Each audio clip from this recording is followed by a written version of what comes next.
அது ஈரோட்ல போய் முத்துராமலிங்க தேவரை போய் பேச வேண்டிய தேவை என்ன இருக்கு?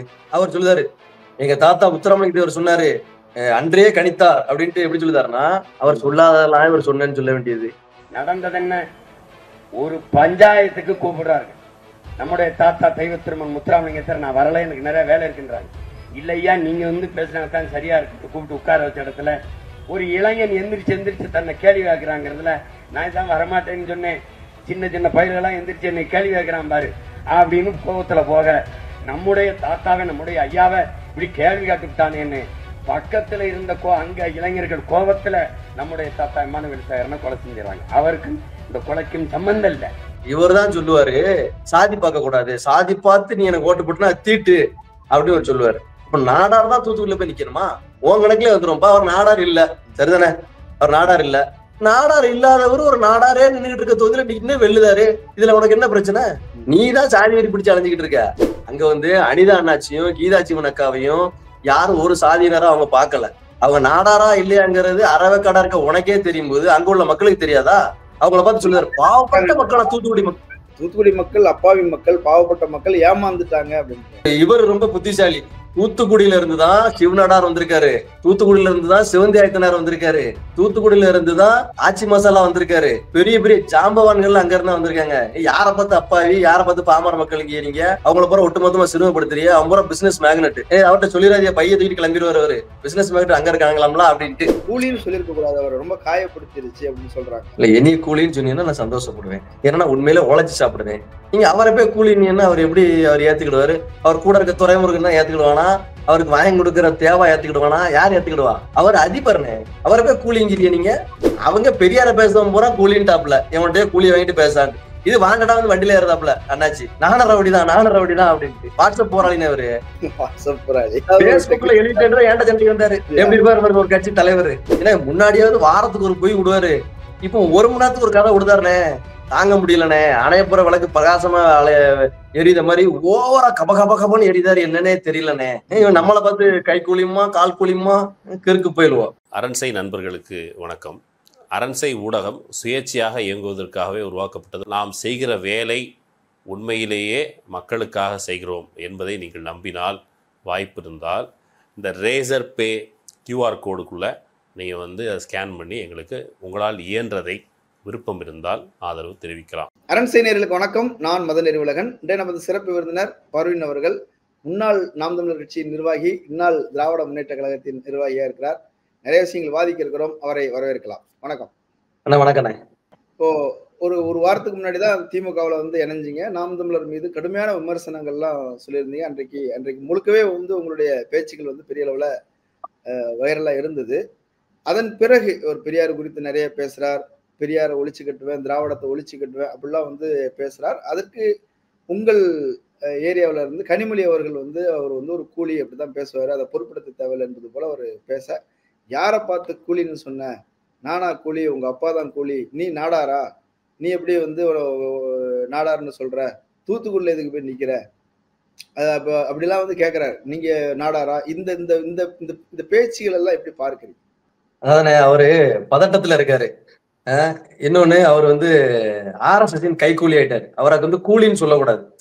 கூலிங்கிறது ரொம்ப ஒரு என்ன சொல்ல, ஒரு புனிதமான வார்த்தை. நான் கூட கூலி தான் வாங்குறேன். யார்கிட்ட? வீட்டுக்கார்ட்ட. நான் ஒரு பில்டிங் கான்ட்ராக்டரு, நான் வேலை செய்யறேன், நான் கூலி வாங்குறேன். அந்த கூலியை கொண்டு குடும்பத்தை நம்ம நல்லா இருக்க வைக்கும். சரியா? இது கூலிங்கிறது ரொம்ப உன்னதமான வார்த்தை. இவர் பண்றது வந்து இவர் வந்து கைக்கூலி, ஆர்எஸ்எஸ் கைக்கூலி. இவரு நீங்க சொன்னீங்க பத்திலா, நம்ம ரெண்டுக்கு நிறைய வித்தியாசம் இருக்கு. அவரே சொல்லுற மாதிரி 5000 கிலோமீட்டர் வித்தியாசம். அவர் சொல்ற மாதிரி அவரு என்ன கேட்காரு பாருங்க, நீ நாடாரா? தூத்துக்குடியில போய் நிக்க அப்படின்னு வாயில வந்துரும். இவர் தான் சொல்லுவாரு, சாதியே பார்க்க கூடாது, சாதி பார்க்க கூடாது, சாதி பார்த்து நீ எனக்கு ஓட்டு போட்டுனா தீட்டு அப்படின்னு அவர் சொல்லுவாரு. அப்ப நாடார் தான் தூத்துக்குடியில போய் நிக்கணுமா? உன் கணக்குல வந்துரும்பா. அவர் நாடார் இல்ல, சரிதானே? அவர் நாடார் இல்ல. நாடார் இல்லாதவர் ஒரு நாடாரே நின்றுட்டு இருக்க தொகுதியில நின்று வெல்லுதாரு. இதுல உனக்கு என்ன பிரச்சனை? அப்ப சமூக நீதி நிலை நாட்டியாச்சு ஆல்ரெடி திமுக. ஒன்னிய மாதிரியா? தூத்துக்குடியில நீ யாரையா விட்ட? தூத்துக்குடியில நீ யார விட்ட? நாடார தான் விட்ட. அப்படியா? ஆமா, நாடாரு. போன வாட்டி ராஜசேகர் அண்ணாச்சி, நம்ம அண்ணாச்சி சொந்தக்காரர் தான், அவர் நாடாரு. இந்த வாட்டி நீ யார விட்ட? ஒரு டாக்டர்னு சொல்லி ஒரு லேடி ஒரு அக்கா விட்டிய. கிறிஸ்தவ நாடார், ஆர்சி நாடார் அவரு. பின்ன நீதான் சாதி வெறி பிடிச்சு அலைஞ்சுக்கிட்டு இருக்க. அங்க வந்து அனிதா அண்ணாச்சியும் கீதா ஜீவன் அக்காவையும் யாரும் ஒரு சாதியினரா அவங்க பார்க்கல. அவங்க அங்க உள்ள மக்கள் எல்லாரும் நம்ம வீட்டு ஆட்க, நம்ம குடும்பத்தில் உள்ளவங்க ஒவ்வொருத்தரும், தேவேந்திர மக்களா இருக்கட்டும், மறவர் சமுதாயமா இருக்கட்டும், நாடார் சமுதாயமா இருக்கட்டும், மீனவர்களா இருக்கட்டும், எல்லாருமே அவங்கள அப்படித்தான் பார்க்காங்க. அதே மாதிரிதான் கனிமொழி அக்காவையும் அவங்க வந்து சரி நம்ம வீட்டு பிள்ளை, நம்ம கலைஞரையோட மக அப்படின்னு தான் பார்த்தாங்களே தவிர அவங்கள யாரும் நாடாரா பார்க்கல. இவர் அப்படி புகுத்துறாரு கேட்டீங்களா. இன்னொன்னு, அவங்க எங்கேயாவது தன்னை நாடார்னு சொல்லியிருக்காங்களா? ஒரு இடத்துல நாடார்னு சொன்னது இல்ல. அவ அம்மையாவது நான் நாடார்ப்பா அப்படின்னு எங்கேயாவது சொல்லியிருக்காங்களா? எங்கேயுமே சொல்லல. உனக்கு நோய் மனநோய் பிடிச்சு அலைஞ்சுக்கிட்டு இருக்கீங்க நீங்க. அவங்க இங்க பாருங்க, அந்த நம்ம தூத்துக்குடி மாவட்டம் ஒரு தொழில் நகரம், சரியா? அது தொழில் நகரத்தை முத்து நகரம், அதை வந்து ஒரு பவள நகரம் மாத்துறதுக்கு அந்த அக்கா முயற்சி பண்ணுது. இன்னைக்கு தூத்துக்குடியில ஒரு ஏரோட்ரம் இருந்துச்சு, உங்களுக்கு தெரியும். ஒரு 2 ஃபிளைட் 3 ஃபிளைட் வந்துட்டு போகும். இன்னைக்கு அது வந்து பெரிய ஏர்போர்ட் ஆக்கியிருக்காங்க. இது யாருடைய முயற்சி? அக்கா கனிமொழியுடைய முயற்சி தான். அவங்க தன நாடாருன்னு எங்கேயும் சொல்லவே இல்லை. இவர் சொல்லுவார்ல, நான் யாருங்கிறத நான் தான்டா சொல்லணும், நீ யாரா சொல்றதுக்கு, நான் தமிழன்டா, நீ எப்பறம் திராவிடன்னு சொல்லுவேன் அப்படின்னு சொல்லி இவர் கேட்பாரு. திராவிடர்னு சொல்லுது கூட கால்டுவெல் எழுதினாரு. அதுக்கு முன்னாடி சில சொல்லாடங்கள் இருந்திருக்கு.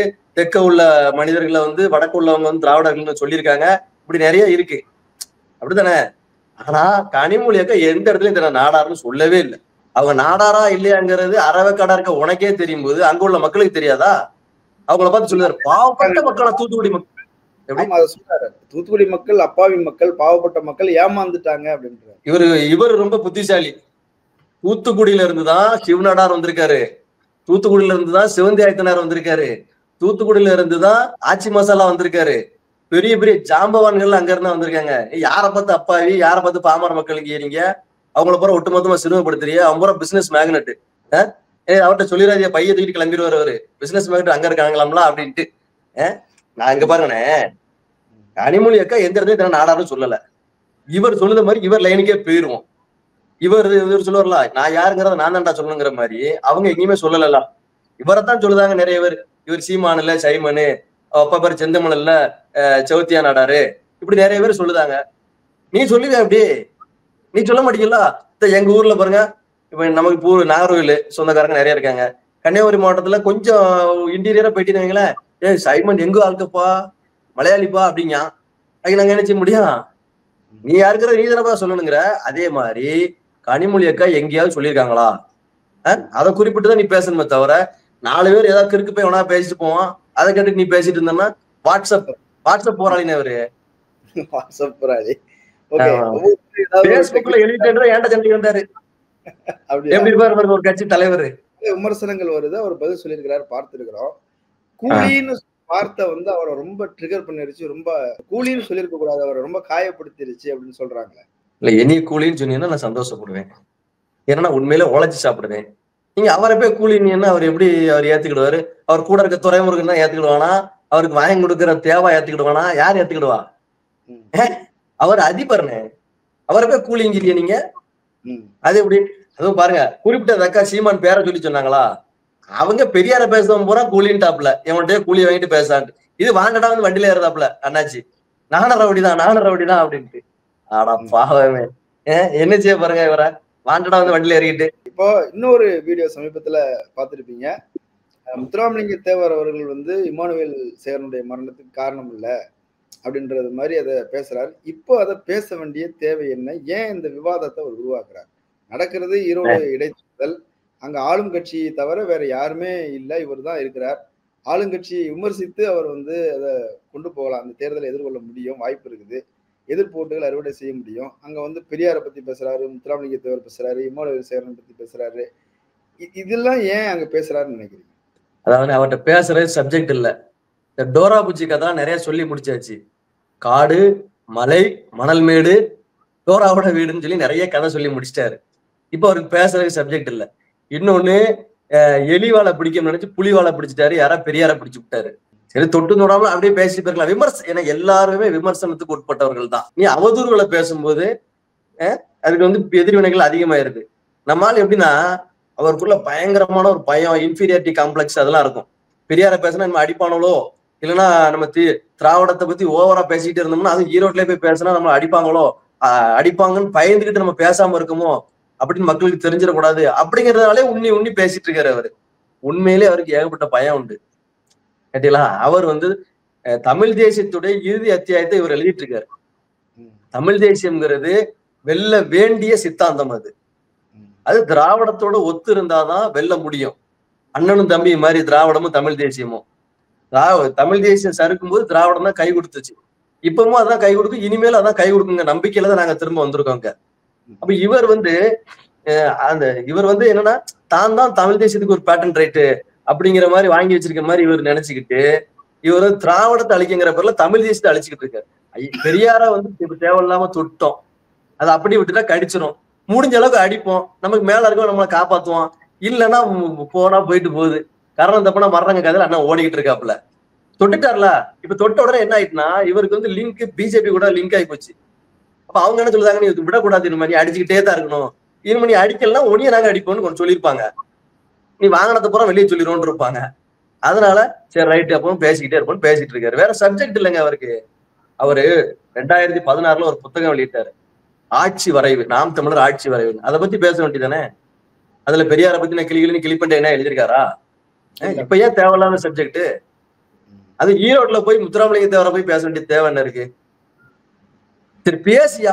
அவர் சொல்லுதாரு, எங்க தாத்தா முத்துராமலிங்க தேவர் சொன்னாரு, அன்றே கணித்தார் அப்படின்ட்டு எப்படி சொல்லுதாருன்னா, மனிதர்கள் வந்து புறா கூடுகளை போல கூடுகள் வீடுகள் கட்டி வாழ்வார்கள் அப்படின்னு, தண்ணீர் பாலை விற்பது போல தண்ணீரை விற்பார்கள்னு அவர் சொன்னாரான்னு அவருக்கே தெரியாது. திடீர்னு அவர் வந்துட்டாரு வைங்களேன், எல்லாம் உழைச்சு போடுறவனியா எது வாரில அப்படிப்பாரு அவரு. அவர் சொல்லாததெல்லாம் இவர் சொன்னேன்னு சொல்ல வேண்டியது. அப்படிதான் இவரு. அவரை பத்தி நல்ல விஷயங்கள் நாளைக்கு பேசலாம். இப்போ அங்க போய் இருந்துட்டு நீ வந்து இமானுவேல் சேகரனாரை கொலை பண்ணது வந்து அது ஒரு கொலையே இல்ல, போற போக்குல கொலை பண்ண மாதிரி ஒரு கொலை வந்து போற போக்குல நடந்த மாதிரி ஒரு பேசுறாப்புல. ஒரு கொலைங்கிறது எவ்வளவு பெரிய விஷயம், அதுவுமே அந்த மக்களுடைய பிரதிநிதியா இருந்தவர் அவரு. அது ஒரு பெரிய கான்ட்ரவர்சியான சப்ஜெக்ட். முதுகலத்தூர் கலவரம் எவ்வளவு பெரிய பிரச்சனைன்னு உங்களுக்கு தெரியும். அது இப்ப பேச வேண்டிய தேவையே இல்லை. இவர் அதாங்க, இவருக்கு மண்டை சரியில்லை இவருக்கு. சரியா? நேற்று ஜெகதீசன் வேற வெளியே வந்துட்டாப்ல. அன்னைக்கு நாங்க 3 பேர் பேசணும் பாருங்க, அன்னைக்கு நாங்க 3 பேர் பேசணும் பாருங்க. அதே மாதிரி ஜெகதீசன, வெற்றி என்ன, புகழேந்தி என்ன 3 பேரும் உட்காந்து பேசுறாங்கன்னு வைங்களேன், ஒரு வீடியோ எடுத்துன்னு வைங்க, க்ளோஸ். நம்மளால பதட்டத்துல எங்கேயா பேசிட்டே தான் இருப்பாரு.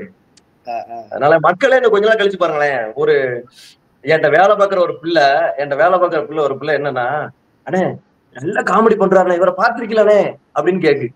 ஏன் காமெடியா? அவர் எவ்வளவு பெரிய போராளி தெரியுமா, அவர் வரதான் சீமான் அப்படின்னு சொல்லி பழைய வீடியோ தான் கேட்கும் போது, என்னன்னா இவர் இப்படிலாம் பேசுறாரு, நான் சிரிப்பு இந்த ஸ்டாண்டிங் காமெடியா அப்படி பண்ணக்கூடிய ஆள் நினைச்சோம்னே அப்படியா. இதுல வர கீழே வந்து எழுதுவான், எங்க அண்ணன் சீமானே தெரியாதா, அவர் தெரியாத உலகத்திலே உண்டா அப்படின்ட்டு. அந்த கட்சியில இருக்க பாக்கியராஜனே சொன்னான் என்கிட்ட, நம்ம வந்து 1.5 கோடி பேர் கூட ரீச் ஆகல, 4.5 கோடி பேர் ஓட்டர்ஸ் இருக்காங்க, நம்ம எப்படி ரீச் பண்ண போறோம்னே தெரியல அப்படின்னு. அதனால அவங்க தோல்வி பயம். இன்னொன்னு இதுல மிகப்பெரிய நெருக்கடி என்ன தெரியுமா, ஈரோடு இடைத்தேர்தல்ல இங்க பாரு, உனிய நம்பி நாங்க அவ்வளவு பேரும் வாபஸ் வாங்கிட்டோம், நீ அட்லீஸ்ட் ஒரு 50,000 ஓட்டாவது வாங்கி பெரியாருக்கு எதிரான வாக்குகள் இவ்வளவு இருக்கு அப்படிங்கறத நீ காட்டு அப்படின்ட்டு இந்துத்துவ சக்திகள் பூரா இவருக்கு அஜெண்டா கொடுத்தாங்க. ஆனா இவருக்கு என்ன பயம் தெரியுமா, நம்ம அதே 12,000 ஓட்ட தாண்ட மாட்டோமே அப்படிங்கிறது அவருக்கு தெரியும். இருந்து சவால் விடுறவங்க எல்லாம், நாங்கள் கடந்த முறை வாங்கி கூட 1 ஓட்டு வாங்கிட்டா கூட திராவிடம் தோத்துதுன்னு நீங்க சொல்லணும், ஒத்துக்கணும் அப்படின்றாங்க. 1 ஓட்டு வாங்கிட்டாலே அது திராவிடம் தோற்று விட்டது, இவங்க ஒரு 6,000 7,000 வாங்கிருப்பாங்க போல இருக்குது. இப்படிதான் பேசுறாங்களே தவிர நாங்க வந்து டெபாசிட் வாங்கிடுவோம் அல்லது 50,000 ஓட்டு வாங்கிடுவோம் அல்லது ஜெயிச்சிருவோம்னு கூட பேச மாட்டேன்றாங்க. என்ன காரணம்? வாங்க முடியாதுல்ல. இப்ப அவர் ஜெயிக்காமலே எவ்வளவு சவடால் விடுதாரு பாருங்க, தோத்தாலும் பரவாயில்ல நாங்க ஜெயிச்ச மாதிரி கத்துவோம் அப்படின்னு. இது எவ்வளவு பெரிய ஒரு மனநோய் தெரியுமா? அவருக்கு இருக்க நோய் எல்லாருக்கும் பரப்பி விட்டாரு. அவருக்கு இந்த இடைத்தேர்தல் இருக்கக்கூடிய நெருக்கடி என்னன்னா, நம்ம 50,000 ஓட்டு கூட வாங்கல, அட்லீஸ்ட் ஒரு 35,000 40,000 ஓட்டு கூட வாங்கல, பழையபடி 12,000 ஓட்டு தான் வாங்கணும்னா பெரியார இவ்வளவு முக்கி ஏசி என்ன பிரயோஜனம்? டீம் பார்ட்னர்ஸ் நம்மளோட சண்டைக்கு வருவானோல, மக்கள் நம்மளை காரி துப்பிடுவானே, எல்லாம் ஒருத்தருமே இல்ல, 2 பேரும் தான் ஓடி இருக்கு, அதுல 2வது பரிசாடா, அதுவும் எவ்வளவு டிஸ்டன்ஸ் பாருங்க. அவங்க இப்ப எப்படி பார்த்தாலும் 1.5 லட்சம் பேர் தான் ஓட்டு போட போறாங்க. 1.5 லட்சம் பேர்ல அவரு ஒரு பேர் என்ன திமுக வேட்பாளர் இருக்காரு பாருங்க, அவர் 1,40,000 ஓட்டு வாங்கிடுவாரு. இவன் பழையபடி 10,000 ஓட்டை வாங்கிட்டு இது வந்து பெரியாருக்கு எதிரான வாக்குகள் அப்படின்னு பாத்துக்கங்க. அதனால இந்த போராட்டங்கள் பூரா அவரை சூழ்ந்துட்டுனே இப்ப நீங்க வெளியே வந்த காலம் ஒண்ணு இருக்குது. இப்ப நீங்க வந்து நிறைய விமர்சனங்கள்லாம் சொல்லிட்டு வெளியே வந்தீங்க. ஆமா. அப்படியே வந்ததுக்கு பிறகு நிறைய விஷயங்கள் நடந்திருக்கு. இந்த 1 வாரம் 10 நாளுக்குள்ள நிறைய விஷயங்கள் நடந்திருக்குது. அதுல வந்து சீமானுடைய அந்த போட்டோ எடிட் பண்ணதுங்கிறது சங்ககிரி ராஜகுமார் அவர் வந்து பேசிட்டாரு. பிரபாகரனுடைய அண்ணன் மகன் அவர் வந்து எக்ஸ்போஸ் பண்றாரு. இவர் ஈழத்துல வந்து 13 நாள் தான் இருந்தாரு. அதுவும் ஃபுல்லா குடிச்சுக்கிட்டு தான் இருந்தாருன்னு அவர் கூட நந்துன்னு ஒரு டைரக்டர் இருந்தவர் அவரு வந்து சொல்றாரு. 10 நிமிஷம் பார்த்ததை தான் இவர் ஒரு நாள் கதை சொல்லியிருக்கிறாரு. அதுக்கு மேல எதுவுமே பேசல அப்படின்னு சந்தோஷ்னு ஒரு ஒளிப்பதிவாளர் அவர் வந்து பேசுறாரு. இப்படி அவரோட சம்பந்தப்பட்ட பலரும் வந்து அவரை எக்ஸ்போஸ் பண்ணி இன்னைக்கு சோசியல் மீடியா முழுக்க அது ட்ரெண்டிங்ல இருக்குது. இப்போ நீங்க வெளியே வந்த பிறகு நடந்த இந்த விஷயங்கள் எல்லாம் பார்க்கும்போது உங்களுக்கும் உங்களோட வெளியே வந்த அவங்களுடைய நண்பர்களுக்கும் என்ன தோணுச்சு? நல்ல வேலை வெளியே வந்துட்டோம்டா, இல்லைன்னா நம்மளாம் முட்டு கொடுக்க வேண்டியிருக்கு. எங்க அண்ணனை நாங்க தான் அனுப்பி வச்சோம். எங்க அண்ணனை தலையில தூக்கி கொண்டு ஆத்துலயா கடல்ல விட்டது நாங்களா? அப்பெல்லாம் நம்மளும் கதை விட வேண்டியிருக்குமே. அண்ணன் AK 47 அப்படி தூக்கி சொல்லட்டும் போது அதுல பின்னாடி இருந்து அதை நாங்க தூக்கி பிடிச்சது நாங்க தான். இப்படிலாம் கதை விட வேண்டியிருக்குமே. நல்ல வேலை வெளியே வந்துட்டோம்டா அப்படின்னு நினைச்சோம். நாங்க உள்ள இருக்கும்போதே கடைசியில வந்து சொல்லுவோம்ல, அன்னைக்கு ஒரு விஷயம் சொல்லிட்டோம்னே தெரியாம இல்ல ஃப்ளோல பேசணும் பாருங்க. என்னன்னா முதல்ல அண்ணன் மேல பைத்தியமா இருந்தேன், கடைசியில தாண்டா தெரியும் அண்ணனே பைத்தியம்னு சொன்ன பாருங்க. அது ரொம்ப குத்தி குடஞ்சுதான் நிறைய பேருக்கு, அண்ணனை பார்த்து இப்படி பைத்தியம்னு சொல்லிட்டேன்ட்டு.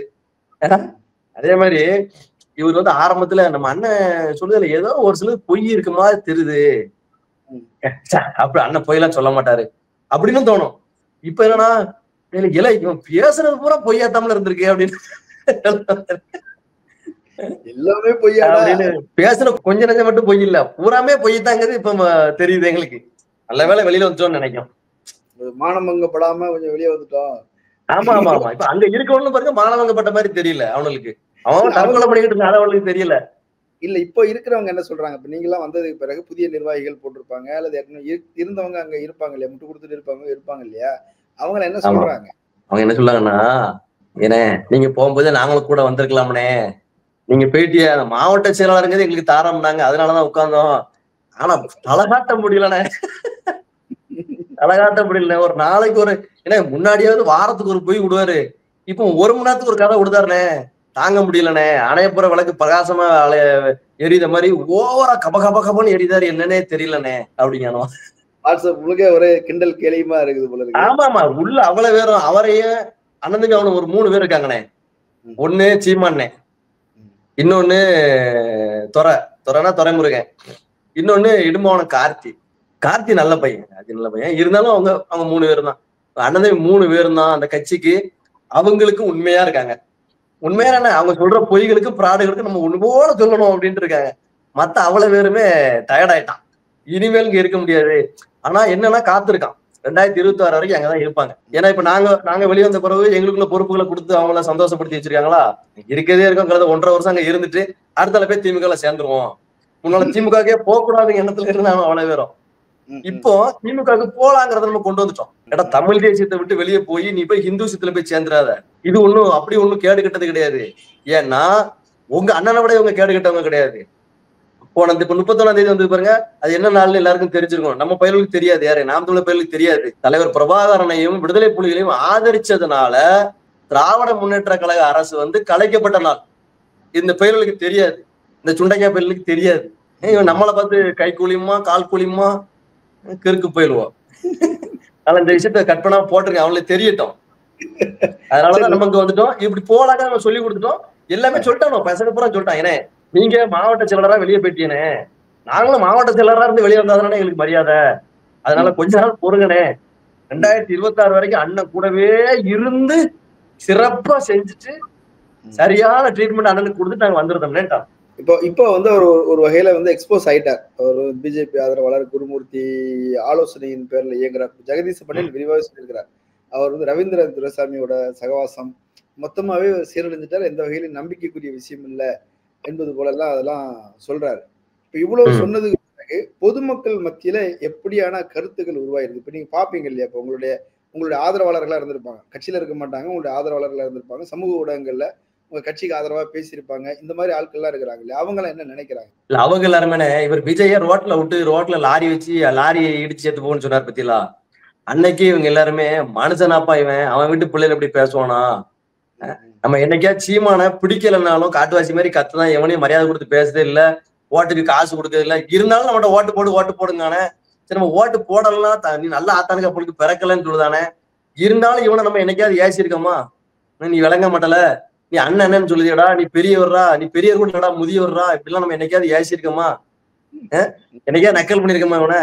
சரி, அண்ணன் சொல்லிட்டு போறான், பைத்தியக்கார மாதிரி பேசிட்டு இருக்கான் அப்படின்னு எல்லாரும் நினைச்சிட்டு இருந்தாங்க. நம்ம அவனை விட்டு கொடுத்துடக்கூடாத அப்படின்ட்டு.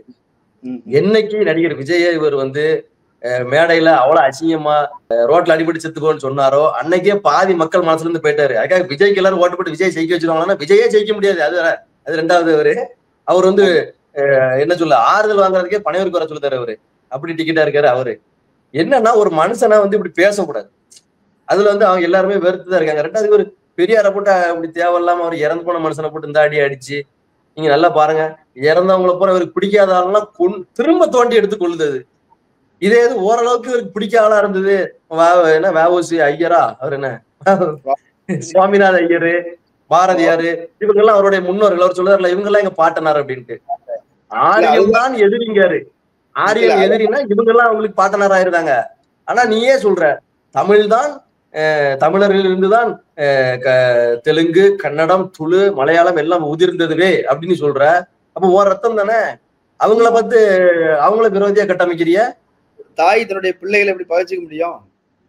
எப்படி பாய்க்க முடியும்? அவங்க நம்ம மேல கோவப்படுறாங்க, அவங்களுக்கு நம்ம மேல புரிதல் இல்லைன்னா அதை நம்ம புரிதலை ஏற்படுத்தணும், அவ்வளவுதான். அதை விட்டு அவங்கள பிடிச்சி இது பண்ணிட்டு இருக்க முடியாது, அது செய்யவும் கூடாது அவரு. அதனால இப்ப வந்து மக்களுக்கு எல்லாருக்குமே பயங்கர வெறுப்பு இவர் மேல இருக்கு, சரியா? ஆமா, முன்னாடி வந்து எல்லாரும் சொல்லுதாங்கல்ல, ஏன் இப்படி பேசுதான் அப்படின்னு எல்லாரும் சொல்லுவாங்க. ஏன் 1-2 வார்த்தைகள் இப்படி தப்பா பேசியிருந்தாரு, திடீர்னு டென்ஷன் ஆயிருந்தாரு, உங்க அண்ணன் வந்து நல்லா பேசுறாருப்பா, திடீர்னு லூஸ் டாக் விட்டுருந்தாரு அப்படின்னு. இப்ப எல்லாருமே அவர் லூஸ் தான்ப்பா, அதனாலதான் லூஸ் டாக்காவே விட்டுட்டு இருப்பாரு, அவரு ஒரு என்டர்டைன்மெண்டா பாத்துட்டு போகணும்னு மக்கள் முடிவு பண்ணிட்டாங்க. நல்ல என்டர்டைன்மெண்டா இருக்காரு அவரு. நீ பேசும்போதே ஒண்ணு சொன்னீங்க, அது வந்து ஆரியத்தை எதிர்க்கிறோம், திராவிடத்தை ஆரியம் திராவிடம் ரெண்டுமே பகை அப்படிலாம் வந்து பேசினவர். இப்ப சமீப காலமாக எச் ராஜாவை வந்து ஒரு பேரறிஞருங்கிறார், ரங்கராஜ் பாண்டே வந்து பெரிய அறிவாளி அப்படிங்கிறார். இப்போ பேசுனது 3% பிராமணர்களை போய் நீங்க வந்து எதிரின்னு கட்டமைக்கிறீங்களே, அவங்க எல்லாம் யாரு, அவங்க எல்லாம் அப்பாவி, அவங்க எல்லாம் பலவீனமானவர்கள்ங்கிறதுனாலதான் நீங்க அவங்ககிட்ட போய் மோதுறீங்க, அவங்க சண்டைக்கு வரமாட்டாங்கிற துணிச்சல தானே சண்டைக்கு போறீங்க, எங்கிட்ட வாங்க அப்படின்னு சொல்றாரு இல்லையா? பார்ப்பனர்களை பாதுகாக்கிறதுக்காக தான் இருக்கிறேன்னு சொல்றாரு. மெசேஜ் எங்கிட்டன்னா யார்கிட்ட வரணுங்காரு இவரு? எங்கிட்டன்னா யார்கிட்ட வரணுங்காரு இவரு? இவர் யார் முதல்ல சொல்லுங்க, இவர் யாருங்கிறது ஒரு முதல்ல சொல்லணுங்க. பாப்பனர் அப்படிங்கறது ஒரு பெரிய ஒதுக்கிட்டு இல்ல. எங்கிட்ட வாங்கன்னா யார்கிட்ட வர சொல்லுதீங்க நீங்க? நீ மேடைக்கு மேடை இவர் என்னெல்லாம் பேசுறீங்க தெரியுமா? டேய், பூணூல் போட்டிருக்கேடா, பூணூலு அது என் பறைய வீட்டு தோட்டத்துல வளர்ந்த பூணூல்றாது, அவன் மூத்திரத்துல விளைஞ்ச பருத்திடாது அப்படிலாம் பேசுன இதே வாய் தானே.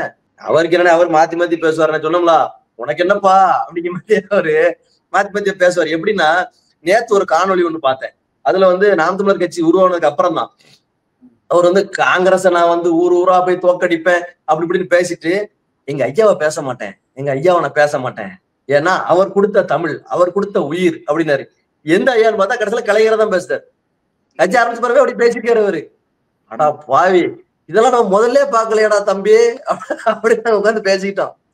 அதனால அவர் வந்து முதல்ல வந்து கலைஞரை என் உயிருங்காரு, எங்க ஐயாங்காரு, எனக்கு சோறு போட்டதே அவர் தாங்காரு. பிறகு வந்து கலைஞரை வந்து எவ்வளவு அவதூறா பேச முடியுமோ பேச. விமர்சனத்தை வை ராஜா, விமர்சனத்தை வையே, ஆனா ஒரு அவதூறுகளை அள்ளி தட்டப்படாதல்ல. அவர் வந்து முரண்பாடுகளின் மூட்டை அண்ணன் சீமாண்டி. அதனால அவர் பேசுறதை பத்தி நம்ம பெருசா எடுத்துக்க வேண்டியது இல்ல. இனிமேல் என்ன, ஒரு முக்கியமான வேலை எங்களுக்கு எல்லாம் இருக்குண்ணே. முக்கியமான வேலை, நாம் தமிழர் கட்சியிலிருந்து வெளியேறிய எங்களை போன்றவர்களுக்கு ஒரு முக்கியமான வேலை என்ன இருக்கு அப்படின்னா, தம்பி, தமிழ் தேசியம்னா என்ன, சரியான தமிழ் தேசியம்னா என்ன, அனைவரையும் அரவணைச்சு போகக்கூடிய தமிழ் தேசியம்னா என்ன, சரியான தமிழ் தேசியம் எங்க இருந்தது, விடுதலை புலிகளையும் அந்த தலைவர் பிரபாகரனையும் தமிழ்நாட்டுல தூக்கி சுமந்தது யார் யாரு, உண்மையிலே தூக்கி சுமந்தது யாரு, அவருக்காக அர்ப்பணிச்சவங்க யாரு, அதெல்லாம் நாங்க வெளிப்படுத்த வேண்டியிருக்கு. விடுதலை புலிகள் இயக்கத்துக்காக ஆட்சி கலைக்கப்பட்டது இந்த திராவிட முன்னேற்ற கழகத்துடைய ஆட்சி. அதை பத்தி பேச வேண்டியிருக்கு. ஐயா ஆதித்தனார் வந்து பெரியாரை எவ்வளவோ புகழ்ந்து பேசியிருக்காரு. அவர் சொல்றாரு, எனக்கும் அவருக்கும் நிறைய கருத்து வேறுபாடுகள் இருந்தாலும் தனித்தமிழ்நாடு. எங்க அண்ணன் தனித்தமிழுக்கு கேட்க சொல்லுங்களேன். ஏன் கேட்கறது இல்ல? கேட்க சொல்லுங்க அவரை. ஆனா நீங்க தனித்தமிழ்நாடுன்னு கேட்க சொன்னீங்கன்னு வைங்களேன், அவரு சொல்லுவாரு, ஏய் என்னடா நீ பாரத நாடே பைந்தமிழர் நாடுறா, ஏன் நாடுறா ஏன் நாடுறா அப்படிம்பாரு அவரு. அவர் சொல்லுவாருல, நீ பாரத நாடுன்னு வைக்கி, நான் மொத்தமா தமிழ்நாடுன்னு பேர் வச்சு. இல்ல, பாரத நாடு பைந்தமிழ் நாடு அப்படின்னு சொன்னா இந்திய தேசியம் அவ்வளவுதான். அப்புறம் என்ன தமிழ் தேசியம்? இந்திய தேசியத்தை ஏத்துக்கிட்டாச்சுன்னு பிறகு அப்புறம் தமிழ் தேசியம் எங்க இருக்குது? இல்ல, அவரு அப்படிதாங்க, அவரை விடுங்க. ஆனா அதையும் தாண்டின உண்மையான தமிழ் தேசியம்னா என்னங்கறத நம்ம சொல்லணும். திராவிடமும் தமிழ் தேசியம் எதிரின்னு ஒரு கட்டமைக்காது, அப்படி கிடையாது அது. நீங்க எல்லா தமிழ் தேசியவாதிகளும் திராவிடத்தோட இணைஞ்சுதான் பயணிச்சுட்டு இருக்காங்க எல்லா காலகட்டத்திலயுமே. உண்மைதானே இது? ஆமா ஆமா, பிரிஞ்சு திருநாள்ல இருந்து சீப்பாதித்தனார்ல இருந்து எல்லாருமே அப்படிதான் வந்திருக்காங்க. தேவனைய பாவனாரு எல்லாருமே அப்படித்தான் இருந்திருக்காங்க. பாரதிதாசனே அப்படித்தான் இருந்திருக்காரு, எல்லாரும் அப்படித்தான் இருந்திருக்காங்க. இவர் ஏதோ அவங்க எல்லாரையுமே அவங்க வேற கிரகத்தில் உள்ள ஆட்கள் மாதிரி, இவர் அதிபர்லா, எனக்கு ஒரு நாடு இருக்குடா, கைலாசா இருக்குடா அப்படின்னாருலா. அது மாதிரி இவர் கைலாசாக்கு போக சொல்லுங்க, டிக்கெட் எடுத்து கொடுத்து அவர் அங்க போக சொல்லுங்க. சீமானுடைய காலம், அதாவது அவர் நல்லா இருக்கணும், அவர் 70 வயசு 80 வயசு வரைக்கும் நல்லா இருக்கணும், சந்தோஷமா இருக்கணும். 70 வயசுனா ரொம்ப வருஷம் இருக்கு நினைச்சிடாதீங்க, 10 வருஷம் தான் இருக்கு. நல்லா இருக்கட்டும், 70 வருஷம் 80 வருஷம் வரைக்கும் அண்ணன் நல்லா இருக்கட்டும். அவர் எல்லா திரைப்படங்களுக்கும் போய் ப்ளூ சட்டை மாறனை விட அதிகமான ரிவ்யூ கொடுக்கறதுல அண்ணன் தான் ஃபர்ஸ்ட் இருக்காரு, தெரியுங்களா உங்களுக்கு? கட்சிக்காரர் ஒரு போய் செத்து போனான்னு வைங்களேன், ஒரு 3 நாள் கழிச்சு தான் பார்க்க வருவார். ஆனா ஒரு படம் வந்துருந்துன்னு வைங்க, உடனே போயிருவாரு அங்க ரிவ்யூ கொடுக்கறதுக்கு. ஆமா, அதனால அவர் அந்த வேலைகளை பார்க்கட்டும். நான் அரசியலையும் இந்த தமிழ்நாடையும் காப்பாற்றக்கூடிய வேலையை திராவிடம் சரியா செய்யும். திராவிடத்தை எதிர்க்கணும்ட்டு நிறைய பேர் வருவாங்க. நாங்களுமே புரியாம நிறைய பேசியிருக்கோம். நாங்க இல்லைன்னா மறுக்கல, சரியான போதிப்பு எங்களுக்கு இல்ல திராவிடத்தை பத்தி. இருமை உங்க மூலமா சொல்றேன், திராவிட இயக்கங்களுக்கும் சொல்றேன், உண்மையான தமிழ் தேசியம்னா என்ன, திராவிடம் என்ன பங்களிச்சது அப்படிங்கிறத பயிற்சி பட்டறைகள் மூலமா நிறைய இடத்துக்கு கொண்டு போய் சேருங்கண்ணே. எங்களை மாதிரி ஆட்கள் நிறைய இருக்காங்க, பயிற்சியை கொடுங்க, வெளுத்து வாங்கிடலாம் நம்ம. இப்ப திமுகவுல போய் சேர்ந்திருக்கிறீங்க, திராவிட கருத்தியல் மீதான ஏற்கனவே இந்த ஒவ்வாமை எல்லாம் இப்ப மாறி இருக்குது அப்படின்னு சொல்றீங்க. உங்களை சுற்றி இருக்கிறவர்கள், ஏற்கனவே நீங்க நாம் தமிழர் கட்சியில இருந்து வேலை செய்யும் போது உங்களுக்கு ஒரு ஆதரவு வட்டம்னு ஒண்ணு இருந்திருக்கும். இப்ப திமுகவில் இணைந்த பிறகு அந்த ஆதரவாளர்கள் என்ன சொல்றாங்க? முதல்ல எல்லாரும் எங்களுக்கு ஜீரணிக்கவே முடியலன்னாங்க. அப்போ ஒரு சோடா வாங்கி குடிங்க, சீரடிச்சிரும், இல்லைன்னா அண்ணன்ட்ட போங்க, அண்ணன் ஜீரணிக்கிற மருந்து டானிக் தருவாரு, சாப்பிடுங்க அப்படின்னு சொன்னோம். சொல்லிட்டு அவங்ககிட்ட நம்ம நிறைய பேசணும்னே. ஐயாங்க வா, நாம் தமிழர் கட்சியுடைய நிறுவனர் யாரு? ஒரே வாட்டி தானே ஆதித்தனார், சீப்பா ஆதித்தனார் நாம் தமிழர் கட்சி எதுக்கு தொடங்கினார்? தமிழ பேரரசு அப்படின்னு ஒரு புத்தகம் போட்டிருக்காரு ஐயா, தமிழ பேரரசு அப்படின்னு. அந்த புத்தகத்தை நாம் தமிழர் கட்சிக்காரன் எவனுக்குமே தெரியாது, எவனும் படிச்சிருக்கே மாட்டான். படிச்சிருப்பான் 100 பேர்ல ஒரு 10 பேர் படிச்சிருப்பாங்க. அதெல்லாம் தெரியாது இவங்களுக்கு தெரிஞ்சது ஒற்றை மனிதன் சீமான் தான். ஏதோ இவர் மட்டும்தான் தமிழ் தேசத்துக்காக வானத்துல இருந்து இறங்கி அந்த மாதிரி இவன் நினைச்சிட்டு இருக்கான். சீமானும் மிஸ்டர் டாக்டர் துரைமுருகனும், இவங்க 2 பேரையும் தான் இவங்களுக்கு தெரியும். நம்ம என்ன சொல்றோம்னா எல்லாரையுமே நம்ம சொல்லி கொடுக்குறோம். ஆதித்தனார் என்ன பண்ணாரு, சவுந்தரபாண்டியனார் என்ன பண்ணாரு, இன்னும் சங்கரலிங்க நாடார் என்ன பண்ணாரு, அது போக இன்னும் நிறைய பேர் இருக்காங்க, நிறைய தலைவர்கள் இருக்காங்க. அவங்களெல்லாம் பத்தி நம்ம சொல்லி கொடுக்க வைப்போம். சொல்லி நம்ம நிக்க வேண்டிய இடம் அதிமுக இல்ல, திராவிட கருத்தியலை, தமிழ் தேசிய சிந்தனையை, தமிழர்களுக்காக ஈழத்தமிழர்களுக்காக நின்ன ஒரு கட்சி திராவிட முன்னேற்ற கழகம். அதனால நம்ம அங்க இருந்தா சரியா இருக்கும் அப்படிங்கிற நிறைய எடுத்துக்காட்டுகளை சொல்லி நிறைய விஷயங்களை பேசி அவங்களையுமே இப்போ சம்மதிக்க வச்சு அவங்களும் ஒரு புரிதலுக்கு வந்துட்டாங்க. நிறைய பேர் நாம் திராவிட முன்னேற்ற கழகத்துல இணைஞ்சிட்டாங்க, சிலர் அனுதாபியா மாறிட்டாங்க. அப்போ அவங்க என்ன சொல்றாங்க அப்படின்னா, நமக்கு சில சில நோக்கங்கள் இருக்கு, தமிழர் நலன், ஈழம் இப்படின்லாம். இப்ப இதுக்கு திராவிட முன்னேற்ற கழகம் இதுவரைக்கும் என்ன செஞ்சிருக்கு, இது தமிழருடைய முன்னேற்றத்துக்கு என்னெல்லாம் பங்கு வகிச்சது, தமிழருடைய கல்விக்கு என்னெல்லாம் பங்கு வகிச்சது, என்ன சமூக நீதி, உண்மையான சமூக நீதி, அதுக்கெல்லாம் என்ன பங்கு வகிச்சது, இதெல்லாம் நம்ம சொல்லி கொடுத்து அவங்கள புரிய வச்சிருக்கோம். எல்லாரும் தயாரா இருக்காங்க. அதான் சொல்றேன்ல, 26 வரைக்கும் அண்ணன் கூட இருந்து சிறப்பான சம்பவங்களை செஞ்சுட்டு அண்ணனுக்கு பக்க பலமா நின்றுட்டு வந்துருதோன்ட்டாங்க. ஏன்னா நான் ஒரே அர்த்தத்துல சொல்ல, நீங்க டபுள் மீனிங்ல எடுக்காதீங்க. சரி, ஓகே. சரி, நிறைய தகவல்களை சொல்லியிருக்கிறீங்க, மக்கள் அதை பரிசீலிக்கட்டும். கலந்து கொண்டு கருத்துக்களை நன்றி. நேரிலே மற்றொரு விருந்தினோடு மீண்டும் சந்திக்கலாம். நன்றி.